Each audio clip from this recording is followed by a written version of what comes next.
I'm Isis Romero, and this is the news in San Antonio. Nearly 5 months after 13 people died in a nighttime flood across San Antonio, the city has released a 138-page analysis of the deadly event.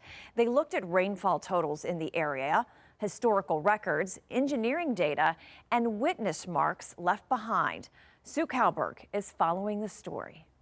The report focuses on this spot right here, the TxDOT westbound access road by Beitel and the Beitel Creek crossing. It's where 11 people were swept to their death on June 12th. The report by Kleinfelder says this section of roadway, built in the 1970s, is what they call a SAG, a low spot that should be treated like a low water crossing. Since TxDOT owns the road, the summary of the report recommends collaborating. They say install more gauges and warning signs with flashing lights that would allow for safe detours. Plan for events like this, what they're calling a 25-year event.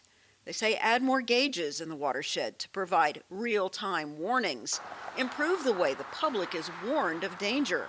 Update flood data for modeling purposes. And the final recommendation is vegetation management. They say heavily wooded areas adjacent to the creek need to be maintained in a way that allows the water to flow freely. Meanwhile, TxDOT called this a historic event and promised to work with all the partners involved for safety's sake. This was only a briefing. Council took no action today. The real planning and money will have to come later. On Beitel Creek, Sue Kalberg, KENS 5. San Antonio's rainbow crosswalks could soon face the same fate as others across Texas. But for now, they're staying put. Last month, Governor Abbott threatened to withhold state funding from cities that fail to remove street markings that convey political ideologies. But the city of San Antonio argues the colorful crossings don't violate traffic laws.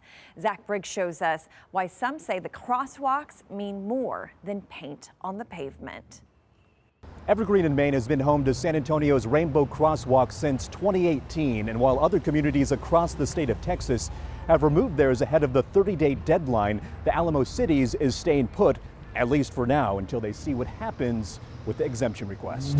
As far as we're concerned, the crosswalks aren't going anywhere. James Poindexter with Pride San Antonio is fighting to preserve history within a community he says has been under attack politically for years. It symbolizes inclusion. It symbolizes the love and acceptance of this neighborhood. It's a symbol of all of the things that are raining down on the LGBT community right now.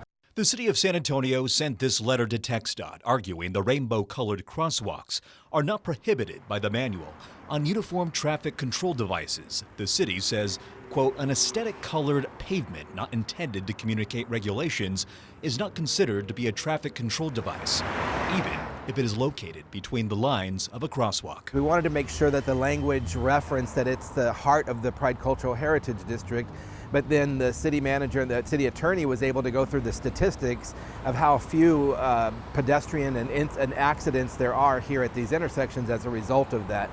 The letter states there's been only one pedestrian injury at Evergreen in Maine since the crosswalks were installed in 2018. The city argues statistically this intersection has proven safer compared to other nearby intersections without the colored striping. Therefore, the city believes this is proof of a public safety benefit as required to be considered by TxDOT for an exemption.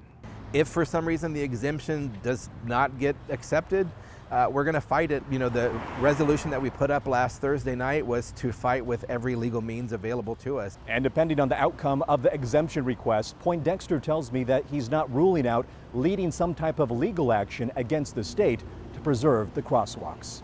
I'm Zach Briggs, KENS 5.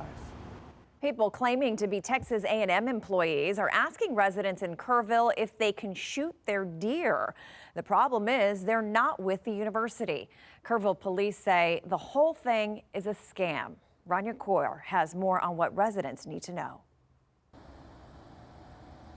The people posing to be employees from Texas A&M are not. The Kerrville Police Department says they're telling people they want to shoot deer in their yard so they can test them for chronic wasting disease. That is a neurological disease that happens between animals through contact with the bodily fluid or spread indirectly through their environment. It can wipe out a deer, elk, or moose herd. And deer hunting is not only big business in the Hill Country, it's a way of life. So you mentioned chronic wasting disease, and it gets people's attention. But again, Kerrville police say this is a scam. The people are not connected to Texas A&M, and they have no authority to be in the area. Now, Kerrville PD says if you do come in contact with these people, to call them at their non-emergency line, that number on your screen. Rania Kaur, KENS 5. The FAA announced Wednesday that it's cutting air traffic by about 10% across 40 airports to keep flights running safely. It comes as air traffic controllers continue to feel the strain from the ongoing government shutdown. Now, San Antonio is not on the list, but flyers could still feel the effects. Simone Simpson was at the San Antonio International Airport with what you need to know.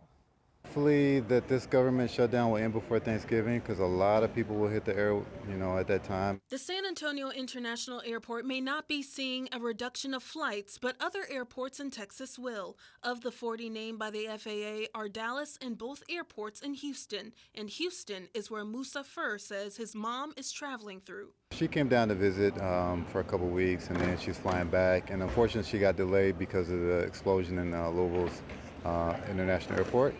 And so now she's flying out again today. She's traveling through Houston, which we've all heard, if you know about the flight aware misery map, is pretty high as far as delays and everything. Many flights going through San Antonio connect in Dallas or Houston before passengers move through to their final destination.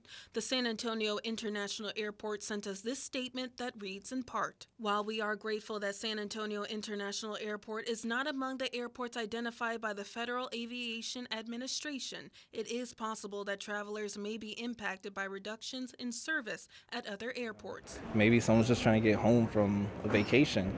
They probably only had a budget for a certain amount of time. Now they have to stay longer, an extra day for a hotel, taxi fees or whatever there might be. Daniel Besserol travels for work and worries what it could mean for the holidays. Everyone wants to be home for their family. Holidays are coming up. That's the crazy part. It's like Thanksgiving's coming up, Christmas, New Year's. Former San Antonio Mayor Ron Nirenberg is teasing a big announcement slated for next week. Tuesday night, we caught up with him at the Spurs watch party for Proposition B. While he did not formally announce his plans, he says his focus remains on making sure San Antonio and its residents have opportunities to thrive. His announcement is planned for next Saturday at Backyard on Broadway at 11 a.m. And that's the news in San Antonio.